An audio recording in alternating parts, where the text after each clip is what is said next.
So next up, Business Insider have published a feature chronicling the... Sorry. That's right. It's a big word. Next up, Business Insider? Where have you, is that a new publication? Try it again. So next up, Business Insider Yeah. have published a feature which chronicles the top 50 what? I got that word right. Right, chronicles. Well, you know. Coming up, why would an agency launch a new digital trading platform in secret? Who are the world's top 50 CMOs? And who is going to design the media agency of the future?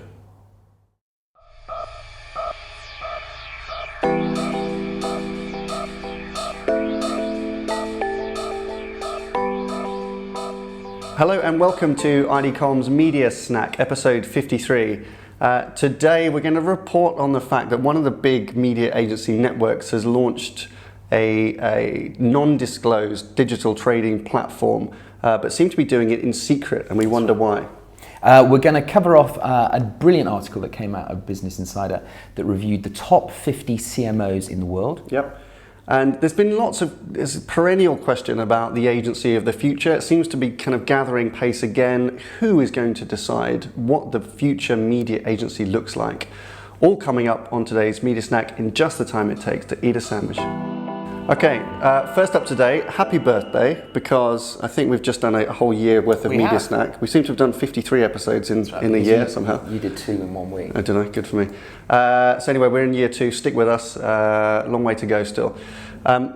So first up story, Denso Aegis network have launched, in secret, we think, a new principle-based, non-disclosed digital media buying platform. That's right, in the US. In the US. Yeah. And we get this from Dominic Mills' brilliant blog on MediaTel. We'll link to it, you should check it out. It's always good to follow.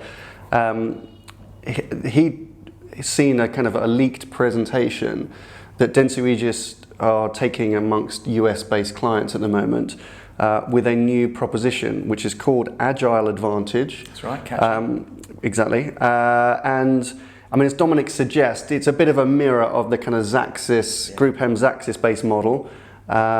It's a non-disclosed buying model, and it makes very clear in the PowerPoint presentation that Dominic refers to that there are zero rights to audit and all these kind of things. So, you know, in a new era where we've got increased scrutiny over transparency and trust in these kind of models, to be coming out with a new product like this, jars a little bit. Yeah, so Agile Advantage is their new trading proposition, if you like. In the US, it's going to be principle based. They're going to buy inventory at the beginning and then sell it on to their clients that use this kind of system. Yeah. No right to audit. The benefit, I suppose, if you're a client, is that you should be receiving improved pricing, but you will have absolutely no visibility on where the agency makes their markup, which is fine for a lot of kind of clients. But I think the challenge that we have with it is that it feels a little bit cloak and dagger.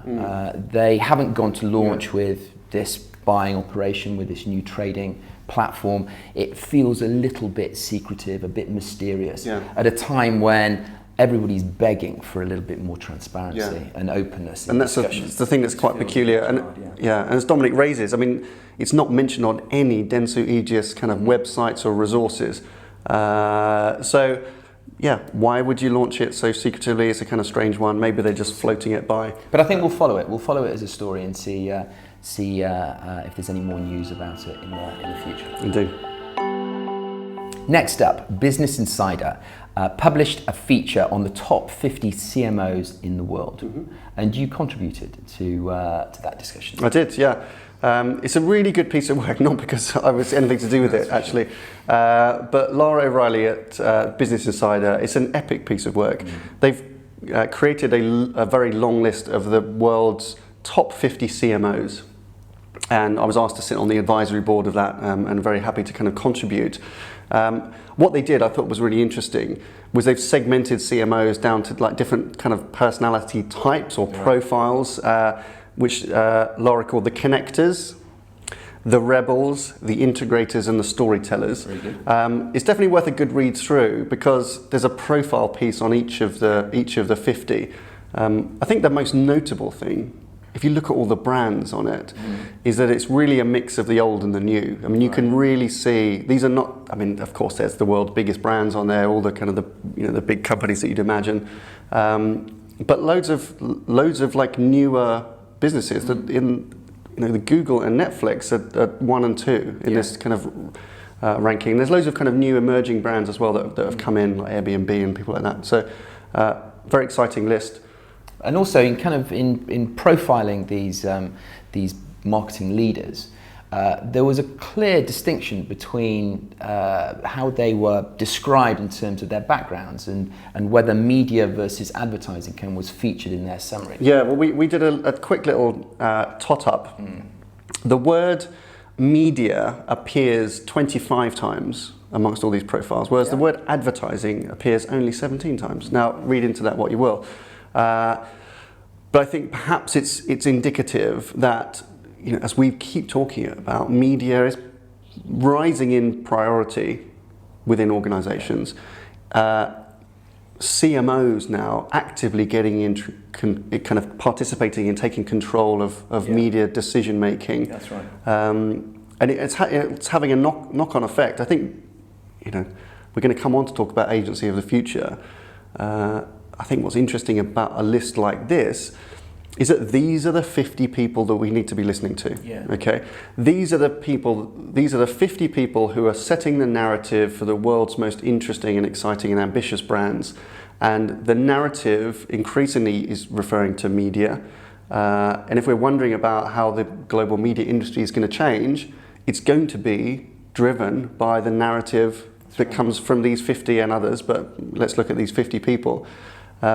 They are going to be the ones that set the vision that we'll all have to work under. It will affect everybody. So anyway, it's a great piece of work. It's great to have that kind of list and understand these are the people that are going to kind of set the tone for the future. And these are also the people, I think, just based on the profile of the businesses that they work for, that are going to be working really collaboratively with those media leaders that are brought into the organisation to provide clear governance around kind of media. So P&G is obviously there, you've got Jerry D'Angelo. So, his collaboration with the CMOs there will be working really well together. And you would imagine that as media is becoming more and more important, the collaboration between a chief marketing officer that will be the brand guardian and a media officer, guardian of media, will become really, really important. So I think that's brilliant. Yeah. Okay, so last up, there's been tons of talk recently, it never seems to go away, about this media agency of the future. It's a perennial question. But I think we've seen new agencies come through. Look, who is going to design the media agency of the future? Where's it going to come from? Marketing, absolutely. Marketing have to own the narrative. They have to be clear on their vision, what they want their media agency partners to do for them. And they need to be able to explain that to the agencies. So designing that blueprint, sharing it with the agencies, allowing the agencies to adapt themselves to reflect that blueprint.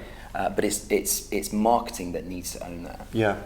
And as we always say now to brands that are looking to pitch their media, you don't go shopping for a media agency anymore. You don't select one of the logos.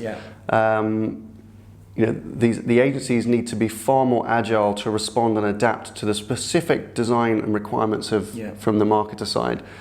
And those, the CMOs that we just talked about, they are setting the narrative that will then form the kind of vision for media, which will then allow marketers to be very clear how they want to work with media agencies. And we can see a lot of brands doing that at the moment. And then that sets the brief for the pitch. Absolutely. Right? And it's the brief that will inspire the agencies. And that, if I was a client now and I was perhaps preparing for a review of my media arrangements next year, I would be focusing on one thing and one thing only. What can I do to make the agency community want to win my business? How do I become... Because it's going to be so busy. Absolutely. You're not all going to be the biggest brands pitching your media. For those that perhaps, aren't the biggest investors in media within their category, Yeah. they have to be the best reviews within their category in Yeah. order to rise to the very top. The focus should be become a priority for the agencies within the pitching market. And if you can do that, then you will see the very best out of the agency community. And we know that there is brilliance within the agencies out there. Yeah, but it can only be spread so far. Yeah. And like anything, you'll get the best talent, the best focus, the best commitment, and the most competitive kind of pressure from agencies by simply having the best brief and being kind of well planned out. Good advice. Cool. Okay, that's all for this week. Happy Thanksgiving to everybody, all our friends in the US. And just to let you know, next week I think we're going to devote an entire episode to looking at Facebook, its many challenges and many opportunities. So that's all for this week. Bye for now. Have a good weekend.